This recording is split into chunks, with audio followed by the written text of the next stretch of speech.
Praise the Lord. Hallelujah.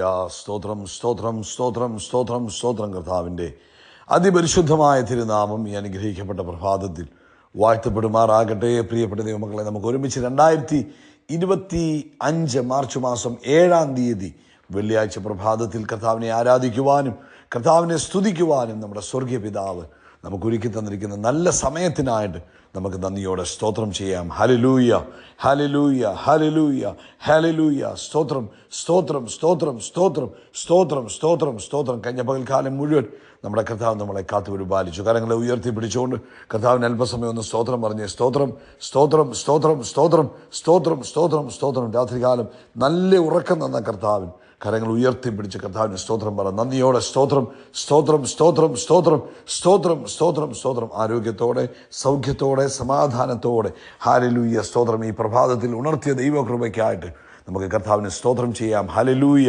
Hallelujah, hallelujah. സ്തോത്രം സ്തോത്രം സ്തോത്രം സ്തോത്രം സ്തോത്രം. ഈ പകൽക്കാലം ക്രിസ്തുയേശുവിൽ നമ്മളെ ജയോത്സവമായി നടത്തുന്ന നമ്മുടെ കർത്താവിന് ആമേൻ. Thank you Lord. നന്ദിയോടെ സ്തോത്രം, നന്ദിയോടെ സ്തോത്രം, നന്ദിയോടെ സ്തോത്രം, നന്ദിയോടെ സ്തോത്രം. കൈപിടിച്ച് നടത്തുന്ന കർത്താവിന് സ്തോത്രം. ആരോഗ്യത്തോടെ സൂക്ഷിക്കുന്ന കർത്താവിന് സ്തോത്രം. സമാധാനത്തോടെ സൂക്ഷിക്കുന്ന കർത്താവിന് സ്തോത്രം.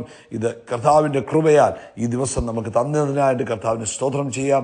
Hallelujah, hallelujah. നന്ദി കർത്താവേ, നന്ദി കർത്താവേ. ഞങ്ങളങ്ങേ വാഴ്ത്തുന്നു, ഞങ്ങളങ്ങേ സ്തുതിക്കുന്നു. അങ്ങ് ചെയ്ത എല്ലാ നന്മകൾക്കും ഞങ്ങൾ അങ്ങേക്ക് നന്ദി പറയുന്നു. ഓരോ നാളും ഞങ്ങളെ കൈപിടിച്ച് നടത്തുന്ന ദൈവകൃപയ്ക്കായിട്ട് സ്തോത്രം ചെയ്യുന്നു. സങ്കീർത്തനക്കാരൻ പറയുക, 84-ാം സങ്കീർത്തനം അതിൻ്റെ ആരംഭവാക്യങ്ങൾ: സൈന്യങ്ങളുടെ ദൈവമായ യഹോവേ, തിരുനിവാസം എത്ര മനോഹരം!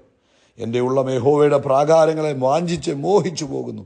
എൻ്റെ ഹൃദയവും എൻ്റെ മാംസവും ജീവനുള്ള ദൈവത്തെ നോക്കി ഘോഷിക്കുന്നു. അതിന് 4-ാമത്തെ വാക്യം പറയുന്നു: കർത്താവിൻ്റെ ആലയത്തിൽ വസിക്കുന്നവർ ഭാഗ്യവാന്മാർ, അവർ കർത്താവിനെ നിത്യം സ്തുതിച്ചുകൊണ്ടിരിക്കും. കർത്താവിനെ നിത്യം സ്തുതിച്ചുകൊണ്ടിരിക്കും. ഹല്ലേലൂയ. നമുക്കും ഇന്ന് പ്രഭാതത്തിൽ ദൈവ സാന്നിധ്യം അനുഭവിപ്പാനും കർത്താവിനെ സ്തുതിക്കുവാനും ഈ ഒരു പ്രഭാതം കർത്താവ് തന്നിരിക്കുന്നത് ഓർക്കുമ്പോൾ നമുക്ക് നന്ദിയോടെ സ്തോത്രം ചെയ്യാം. ഹല്ലേലൂയ. നന്ദിയോടെ സ്തോത്രം ചെയ്യാം. കർത്താവിൻ്റെ ആലയത്തിൽ വസിക്കുന്നവർ ഭാഗ്യവാന്മാർ, കാരണം ദൈവ സാന്നിധ്യത്തിനകത്താണ് ആരാധന ഉയരുന്നത്. അപ്പം ദൈവ സാന്നിധ്യത്തിലിരുന്ന് കർത്താവിനെ ആരാധിക്കുവാൻ കർത്താവ് നമുക്ക് ഒരുക്കി തന്നിരിക്കുന്ന സമയമാണ്. സന്തോഷത്തോടെ ഒരിക്കലൂടെ കർത്താവിന് സ്തോത്രം പറയാം. നമുക്ക് ഒരുമിച്ച് പ്രാർത്ഥിക്കാം. പിതാവേ, അനുഗ്രഹിക്കപ്പെട്ട നല്ല ദിവസത്തിനായിട്ട് ഞങ്ങൾ സ്തോത്രം ചെയ്യുന്നു. ഈ ദിവസം പ്രഭാതത്തിൽ ഞങ്ങൾക്ക് ഒരുമിച്ച് അങ്ങേ ആരാധിക്കുവാനും സ്തുതിക്കുവാനും അങ്ങ് തന്ന അവസരത്തിനായിട്ട് സ്തോത്രം. അപ്പാ, ഈ ശബ്ദം കേൾക്കുന്ന എല്ലാവർക്കും വേണ്ടി പ്രാർത്ഥിക്കുന്നു. യേശു ക്രിസ്തുവിൻ്റെ നാമത്തിൽ ഓരോരുത്തരെയും വ്യക്തിപരമായി അനുഗ്രഹിച്ച് പ്രാർത്ഥിക്കുന്നു. അവരുടെ വ്യക്തിപരമായ സകല ആവശ്യങ്ങളിലും ഇന്ന് പിതാവേ അങ്ങയുടെ പ്രവൃത്തി വെളിപ്പെടുന്നതിനായിട്ട് സ്തോത്രം. രോഗികൾ ഇപ്പോൾ തന്നെ യേശു ക്രിസ്തുവിൻ നാമത്തിൽ സൗഖ്യമാകട്ടെ. എല്ലാ രോഗത്തിൻ്റെ അവസ്ഥകളും യേശുവിൻ്റെ നാമത്തിൽ തൻ്റെ കുഞ്ഞുങ്ങളെ വിട്ടുപോകാൻ കൽപ്പിക്കുന്നു. രോഗാത്മാവ് യേശുവിൻ്റെ നാമത്തിൽ വിട്ടുപോട്ടെ. രോഗബന്ധനങ്ങൾ യേശുവിൻ്റെ നാമത്തിൽ അഴിഞ്ഞു പോകട്ടെ. എല്ലാ രോഗത്തിൻ്റെ ശക്തികളും യേശുവിൻ്റെ നാമത്തിൽ മാറിപ്പോകാൻ കൽപ്പിക്കുന്നു. ഞാൻ യേശുവിൻ നാമത്തിൽ ഈ ശബ്ദം കേൾക്കുന്ന കുഞ്ഞുങ്ങളെ അനുഗ്രഹിക്കുന്നു. ഇവർ സൗഖ്യമാകട്ടെ. യേശുവിൻ നാമത്തിൽ സൗഖ്യമാകട്ടെ. യേശുവിൻ നാമത്തിൽ ആരോഗ്യം പ്രാപിക്കട്ടെ. യേശുവിൻ നാമത്തിൽ സ്വസ്ഥതയുള്ളവരായി തീരട്ടെ. എല്ലാ തരത്തിലുള്ള രോഗബന്ധനങ്ങളും അഴിയട്ടെ. പ്രത്യേകിച്ച് ആർത്രൈറ്റിസിൻ്റെ ബുദ്ധിമുട്ടിനാൽ, വാദത്താൽ ബുദ്ധിമുട്ടുന്നവർ, ആർത്രൈറ്റിസിനാൽ ബുദ്ധിമുട്ടുന്നവർ, കുഞ്ഞുവിരലുകൾ ആമേൻ മടക്കുവാൻ കഴിയാതെ നീര് വന്ന് ബുദ്ധിമുട്ട് അനുഭവിക്കുന്നവർ ഇപ്പോൾ യേശുവിൻ നാമത്തിൽ സൗഖ്യമാകട്ടെ. ഹല്ലേലൂയ. എല്ലാ ജോയിൻറ്റുകളും ഇപ്പോൾ യേശുവിൻ നാമത്തിൽ സൗഖ്യമാകട്ടെ. എല്ലാ ജോയിൻറ്റ് പെയിനുകളും ആമേൻ ആമേൻ യേശു ക്രിസ്തുവിൻ്റെ നാമത്തിൽ ഇപ്പോൾ തന്നെ സൗഖ്യമാകട്ടെ. Thank you Holy Spirit. എല്ലാ ജോയിൻറ്റ് പെയിനുകളും സൗഖ്യമാകട്ടെ യേശുവിൻ്റെ നാമത്തിൽ. ആമേൻ. ആ മൊബിലിറ്റി ആമേൻ മടങ്ങി വരട്ടെ. ആമേൻ. നടക്കുവാൻ ഭാരം, ബുദ്ധിമുട്ട് അനുഭവിക്കുന്നവർ ഇപ്പോൾ യേശുവിൻ്റെ നാമത്തിൽ സൗഖ്യമാകട്ടെ. എല്ലാ ബുദ്ധിമുട്ടുകളും കർത്താവിൻ്റെ നാമത്തിൽ മാറിയിരിക്കുന്നതിന് സ്തോത്രം. കർത്താവെ, ജോലി ഇല്ലാത്തവർക്ക് വേണ്ടി ഞങ്ങൾ പ്രാർത്ഥിക്കുന്നു. ജോലി കൊടുത്ത് അനുഗ്രഹിച്ചാട്ടെ. എക്സാംസ് എഴുതുന്ന കുഞ്ഞുങ്ങൾക്ക് വേണ്ടി പ്രാർത്ഥിക്കുന്നു. വേണ്ടുന്ന ജ്ഞാനവും ബുദ്ധിയും പരിജ്ഞാനവും കൊടുത്ത് അനുഗ്രഹിച്ചാട്ടെ. അതുപോലെ മറ്റ് ഓരോരോ ആവശ്യങ്ങളിലുമായിരിക്കുന്നവരെ ഞങ്ങൾ ഓർക്കുന്നു. പ്രത്യേകിച്ച് ഇന്ന് കർത്താവെ, ലോകത്തെമ്പാടും കർത്താവിന് വേല ചെയ്യുന്ന കർത്തൃദാസന്മാരെ അനുഗ്രഹിച്ച് പ്രാർത്ഥിക്കുന്നു. അവരെ കർത്താവ് അനുഗ്രഹിക്കുകയും ഉപയോഗിക്കുകയും ചെയ്യുമാറാകണം. അതുപോലെ ഇന്ന് പ്രഭാതത്തിൽ മിഡിൽ ഈസ്റ്റിൽ നടക്കുന്ന ആരാധനയെ കർത്താവ് അനുഗ്രഹിക്കണം. ആത്മപ്രവൃത്തി നടക്കണം. വലിയ പകർച്ചയുണ്ടാകുന്നതിനായി സ്തോത്രം. അങ്ങയുടെ നാമം ഉയരുന്നതിനായി സ്തോത്രം. ആമേൻ. ഇന്ന് പ്രഭാതത്തിൽ നമ്മുടെ സഭായോഗത്തെയും യേശു ക്രിസ്തു നാമത്തിൽ ബ്ലസ് ചെയ്യുന്നു. വലിയ കാര്യങ്ങൾ കർത്താവ് ചെയ്യുന്നതിന് നന്ദി. ക്രിസ്തുയേശുവിൻ നാമത്തിൽ തന്നെ. ആമേൻ, ആമേൻ, ആമേൻ. കർത്താവ് നിങ്ങളെ അനുഗ്രഹിക്കട്ടെ. വലിയ ദൈവകൃപ നിങ്ങളുടെ മേൽ പകരട്ടെ. പ്രത്യേകിച്ച് ഇന്ന് കർത്താവ് അനുവദിച്ചാൽ രാവിലെ ഇന്ത്യൻ സമയം 8:15 8:15 നമ്മുടെ സഭായോഗം ആരംഭിക്കും. എല്ലാവരും അതിനകത്ത് പങ്കെടുക്കണമെന്ന് സ്നേഹത്തോടെ ഓർപ്പിക്കുന്നു. കർത്താവ് നിങ്ങളെ അനുഗ്രഹിക്കട്ടെ. ഇന്ന് എബ്രായ ലേഖനം അതിൻ്റെ 10-ാം അധ്യായത്തിൻ്റെ 24-ാമത്തെ വാക്യമാണ് പരിശുദ്ധാത്മാവ് നമ്മളെ ഓർപ്പിക്കുന്നത്. അവിടെ പറയുന്നു, ചിലർ ചെയ്യുന്നത് പോലെ നമ്മുടെ സഭായോഗങ്ങളെ ഉപേക്ഷിക്കാതെ തമ്മിൽ പ്രബോധിപ്പിച്ചുകൊണ്ട് സ്നേഹത്തിനും സൽപ്രവർത്തികൾക്കും ഉത്സാഹം വർദ്ധിപ്പിപ്പാൻ അന്യോന്യം സൂക്ഷിച്ചുകൊള്ളുക. നാൾ സമീപിക്കുന്നു എന്ന് കാണുന്തോറും അത് അധികമധികമായി ചെയ്യേണ്ടതാകുന്നു. ഈ പ്രഭാതത്തിൽ പരിശുദ്ധാത്മാവ് നമുക്ക് തരുന്ന ദൈവിക ആലോചനയാണ്. ഈ കർത്താവിൻ്റെ വരവ് അടുത്തു വരുന്നു എന്നൊരു ബോധ്യം നമുക്കുണ്ടാകണം. നമ്മൾ ഇന്ന് ജീവിക്കുമ്പോൾ ഈ ആധുനികമായ യുഗത്തിൽ നമ്മൾ പലപ്പോഴും കർത്താവിൻ്റെ വരവിനെക്കുറിച്ച്, അല്ലെങ്കിൽ നമ്മുടെ വലിയ പ്രത്യാശയായ കർത്താവിൻ്റെ ആ മടങ്ങി വരവിനെക്കുറിച്ചൊക്കെ നമ്മൾ മറന്നു പോകാറുണ്ട്, അല്ലെങ്കിൽ ചിന്തിക്കാറ് പോലുമില്ല. ആമേൻ. എന്നാൽ ഇന്ന് പ്രഭാതത്തിൽ ഒരു കാര്യം ഓർത്തുകൊള്ളുക, കർത്താവിൻ്റെ മടങ്ങി വരവ് ഏറ്റവും ആസന്നമായി നിൽക്കുക. ഈ എബ്രായ ലേഖനം 10-ാം അധ്യായത്തിൻ്റെ 24-ാമത്തെ വാക്യമാണല്ലോ നമ്മൾ വായിച്ച്. അതിൻ്റെ 23-ാമത്തെ വാക്യത്തിൽ പറയുന്നത്, പ്രത്യാശയുടെ സ്വീകാരം മുറുകെ പിടിച്ചുകൊള്ളുക.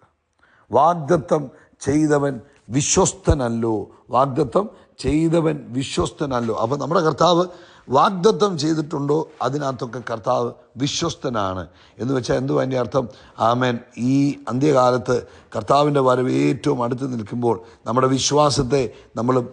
വിശ്വാസത്തിൽ കുലുങ്ങിപ്പോകാതെ, വിശ്വാസത്തെ ആമേൻ ക്ഷീണിച്ചു പോകാതെ, വിശ്വാസത്തിൽ ഉറച്ചു നിന്നോണം. വാഗ്ദത്തം ചെയ്തവൻ എന്താണ്? അവൻ വിശ്വസ്തനാണ്. അവൻ മടങ്ങി വരിക തന്നെ ചെയ്യും. അവൻ നമ്മളോട് പറഞ്ഞതുപോലെ തന്നെ ഹല്ലേലൂയ, തക്ക സമയത്ത് അവൻ്റെ മടങ്ങി വരവുണ്ട്. അപ്പോൾ ഈ മടങ്ങി വരവിന് മുമ്പുള്ള കാലഘട്ടം, നമ്മൾ ആയിരിക്കുന്ന ഈ കാലഘട്ടം, നമ്മൾ മറ്റുള്ളവരെ പ്രോത്സാഹിപ്പിക്കുന്നതിനും കാരുണ്യ പ്രവൃത്തികളിലേക്ക് ആമേൻ ചെയ്യുന്നതിനും അവരെ കർത്താവിലേക്ക് അടുപ്പിക്കുന്നതിനുമൊക്കെ നമ്മൾ കൂടുതൽ ശ്രമിക്കണമെന്ന് പരിശുദ്ധാത്മാവ് ഓർപ്പിക്കുന്നു. ആമേൻ. അതുപോലെ തന്നെ ഈ കൂടിവരവുകളെ ഉപേക്ഷയായി വിചാരിക്കരുത്. പലർക്കും ഇപ്പോഴത്തെ കാലത്ത് ഈ ഓൺലൈനുകൾ വന്നതോടുകൂടെ, ഇൻ്റർനെറ്റിൻ്റെ പ്രഭാവം വളരെ ശക്തമായതോടുകൂടെ കൂടിവരവുകളെക്കുറിച്ച് പലപ്പോഴും ചിന്തിക്കുന്നില്ല. പക്ഷേ ഈ അന്ത്യകാലത്ത് ദൈവമക്കളെ കൂടി വരാൻ കിട്ടുന്ന അവസരങ്ങളൊക്കെ നിങ്ങൾ ഉപയോഗിക്കണം. ഒറ്റപ്പെട്ട് തനിച്ചുള്ള പരിപാടികളിലേക്ക് പോകാതെ. അതാണ് ഈ ലോകത്തിൽ ശത്രുവിന് വലിയൊരു തന്ത്രമാണ് നമ്മളെ ഒറ്റപ്പെടുത്തുക. നമ്മൾ കൂടി വരുന്നതിന് അതിൻ്റെ ആവശ്യമുണ്ടോ, അങ്ങനെ പോകണമെന്ന് നിർബന്ധമുണ്ടോ എന്നൊക്കെ നമ്മുടെ ഉള്ളിൽ ചോദിപ്പിക്കുക. അങ്ങനെയൊക്കെയാണ് ഈ ലോകത്തിൽ പല കാര്യങ്ങൾ ഇപ്പം നമ്മൾ കേട്ടുകൊണ്ടിരിക്കുന്നതും കണ്ടുകൊണ്ടിരിക്കുന്നതുമായ പല കാര്യങ്ങൾ, പല തെറ്റായ കാര്യങ്ങളും സംഭവിക്കുന്നതിന് കാരണം ഈ ബന്ധങ്ങൾ നഷ്ടപ്പെട്ടു പോയതുകൊണ്ട്.